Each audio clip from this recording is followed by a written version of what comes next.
Picture this. It's September 9th, 1995 in the US. The PlayStation just came out, and you just got back from Media Play with your new PlayStation, and also some launch games as well, with your very cool little pre-order promo disc. And, well, it's time to celebrate the PS1 launch 30 years later by sort of reenacting an unboxing. And that's the thing, we'll have to use our imagination here, because this is not exactly a clean example of a PS1 launch console in the box. It's very destroyed and loved, but I can assure you it's somewhat authentic to how the PS1 was packaged, and we do indeed have some launch games and the promo disc as well. 2 promo discs, technically. But yeah, I'm a little bit late on this because the PS1 launched September 9th, so I'm like a month late on this, but it has been 30 years later with the original PlayStation, and we don't spend enough time talking about where it all began. So right off rip, let's just take a look at this very well-loved PS1 box because, well, that's the thing. It is absolutely destroyed and demolished, but, I mean, my God, does it look beautiful. This is the original art packaging for the PS1. We do have a slight sticker there from wherever this, whatever retailer that was originally from. I want to say, I'm not entirely confident, but that is a familiar retailer to me. And then we've got the free demo disc inside label down there on the bottom right. And of course, this is SCPH 1001.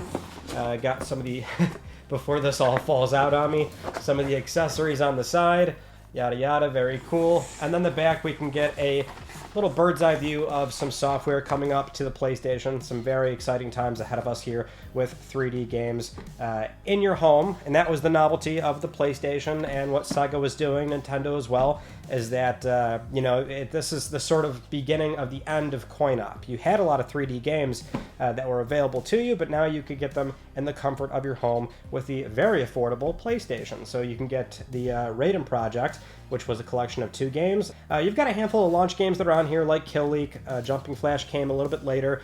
NBA Jam was day 1. Air Combat was not day 1. That's a bit of a misconception there.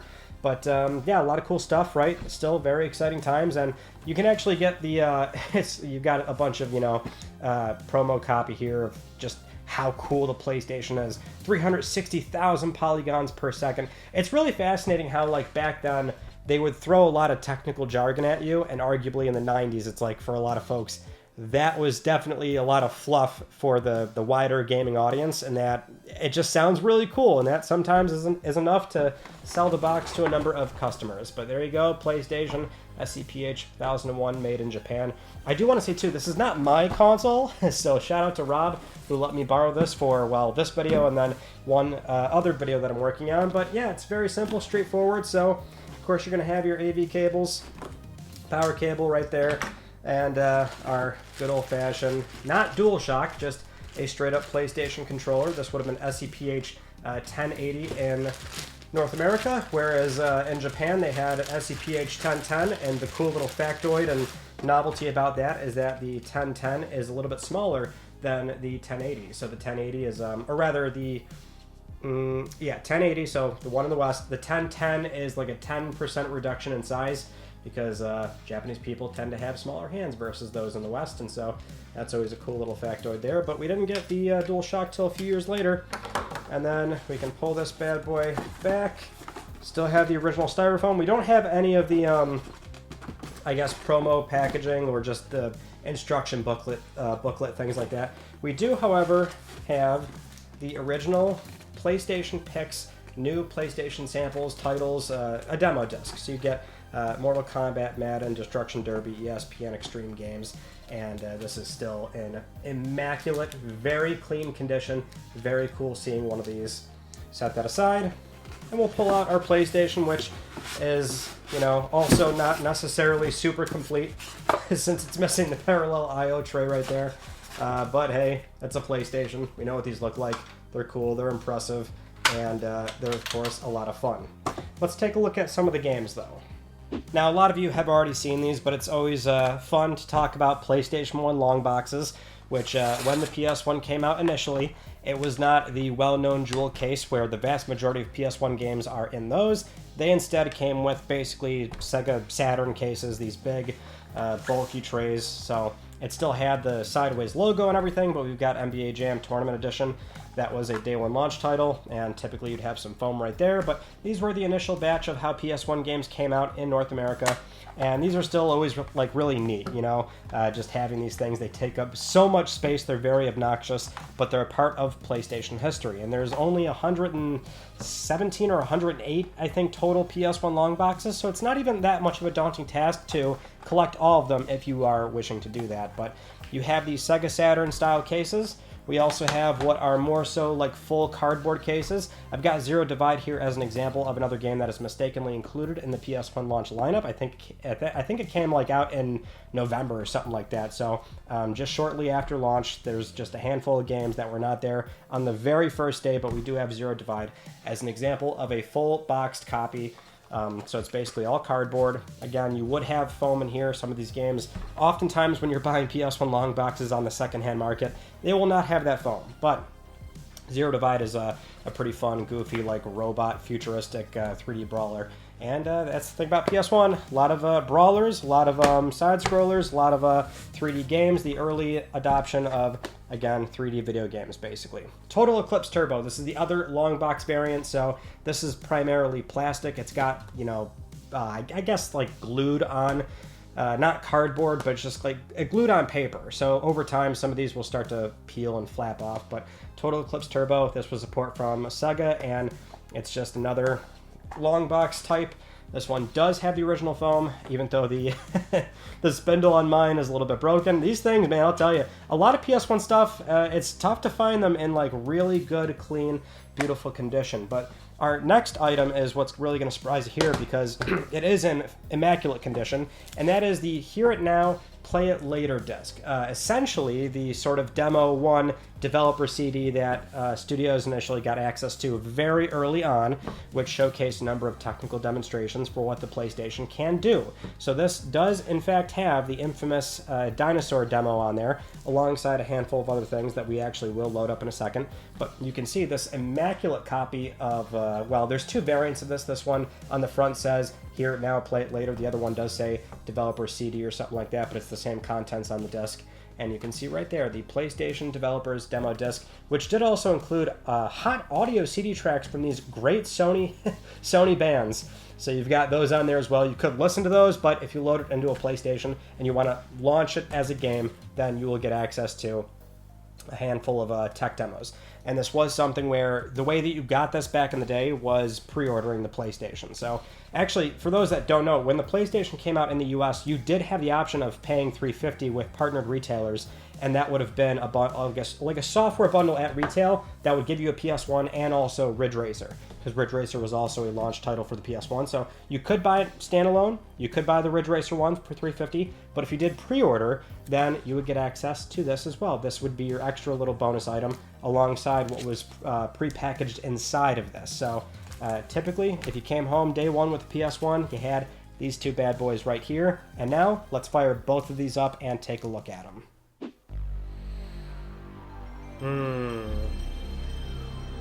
Ooh, Daddy, you love to see it. So first up, we'll be looking at the PlayStation Pix demo disc, and this is indeed my first time actually seeing this, which will be very fun to explore. Oh, damn. Look at this. Oh, I'm so excited about my new PlayStation. This is incredible. This is blowing my balls off. It looks so good. Oh, yeah. Sick. So we do have Toshinden, Wipeout, Destruction Derby, Ridge Racer, Tekken, Air Combat, Twisted Metal, Warhawk, Philosoma, and Kill League. View. Okay, one moment, please. Because not everything is playable. These are also just a collection of trailers, if I recall correctly. There you go, you just get to see some nice high frame rate, beautiful gameplay. And then you're just sitting there thinking to yourself like, man, I can't wait for this game to come out. I'm going to run to my nearest Toys R Us, put in a nice deposit on this game. Alright, let's load up Wipeout. There we go. So this one, we can actually see controls, and that will tell us that that one's playable. What's so fascinating about Wipeout 1 in particular is that this game has been emulated a handful of times now, to the point where, like, it's playable in browser. So, but, like, Wipeout's a classic. Absolute classic. This game was so important, too, for, like, the music. Like, half this game was music, and it would, like, show up in European nightclubs. It was a whole thing. Wipeout was huge. And it's always a treat going back to this original racer. Now, Air Combat is also really sick, because this is the first Ace Combat, for those that don't know. When it came to the West, they had to call it Air Combat. I forget what the legal reason for that was, but essentially this is Ace Combat 1, which up to this point has been a long-standing franchise on PlayStation, available very early on PS1. And this, too, was a technical marvel, to have it feel very much like you're, well, piloting a plane. Let's take a look at Warhawk. OG Warhawk. Oh, this one loaded very fast. Not the most flattering compressed trailer placed onto this, because the game probably looks far better and more sharp. And that's the other thing about, if you have trailers, full motion video, anything on PS1, like, it's still very crunchy with all these artifacts on the video that's playing back to you. Sony Computer Entertainment presents. Sony was publishing a lot of PS1 games, and that's partly how, if you look up the kind of IP that Sony owns, that's how they have so much stuff, as all the publishing agreements early on PS1 and PS2. And also they have just a boatload of games they published in Japan for the PS1 that never made it over here to the West. That really kind of bulks up the IP catalog that PlayStation has. I don't have this in my collection, Philosoma. This was also, like, if you go back to early archives for either Game Informer magazines or EGM, GamePro, one of those magazines would have, like, a list of, like, launch lineup games that would be in that launch window. So arguably some would look back and think, oh, that was everything on September 9th, but it was also a handful of games that might have showed up 1 or 2 weeks later. Another one is Discworld, which that game came out, I think, November or something. So it was supposed to be launch, or at least very close to it, but it's all that window. I mean, arguably after day one, a lot of stuff came to PlayStation very quick. That first year was actually very strong for this console, and some of the PS1 heavyweights that the console is so well known for, you didn't have to wait that long to start getting those games. And we'll do ESPN Extreme Games for a little bit as well. This game is actually very fun.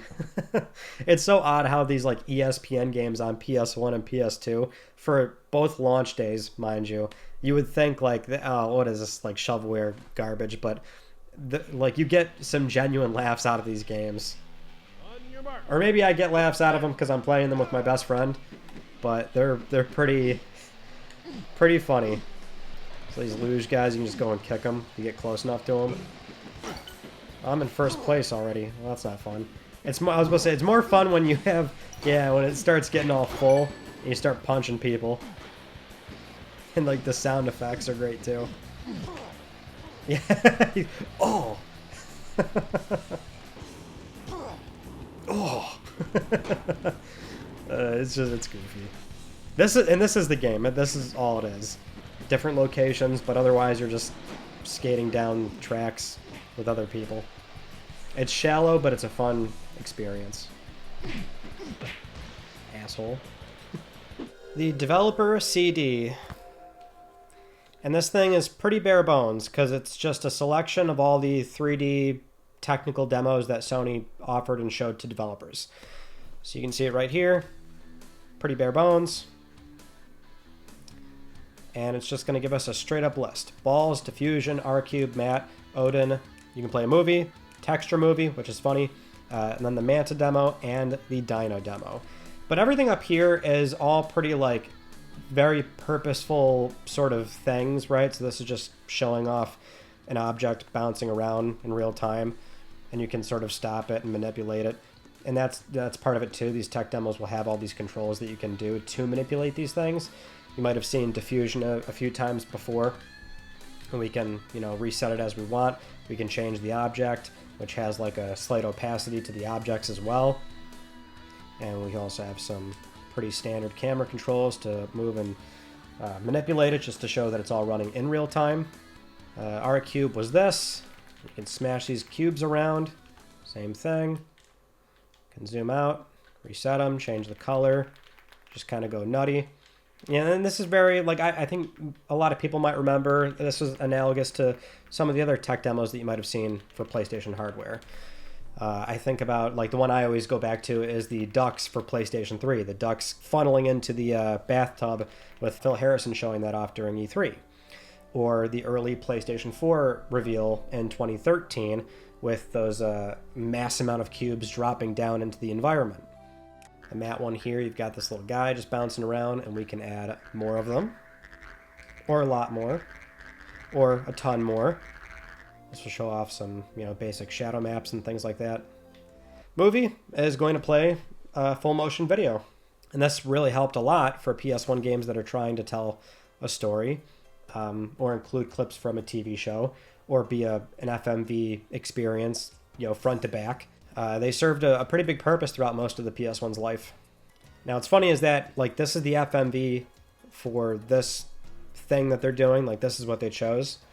And so if I back out, go to Texture Movie, it shows the FMV we were just looking, and how you can, like, superimpose it on things as well. You can digitize the image and have something like this, like a ball with the FMV, like, superimposed on it. And so it's a silly setup, but it's to illustrate what you can accomplish on this hardware.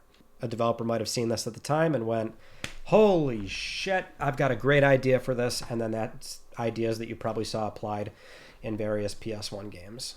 Now, the Manta wasn't quite as popular as the Dino, obviously, but I always liked the Manta. So you just get this very serene setup of various fish floating around with this Manta as well. And I'm controlling it. It's slow because it's a manta, and it's a very majestic creature as you listen to this serene audio track playing. It's very peaceful, but I can manipulate and move this guy around, which is what I'm doing. Dino! Saving the best for last. There it is. The Dino.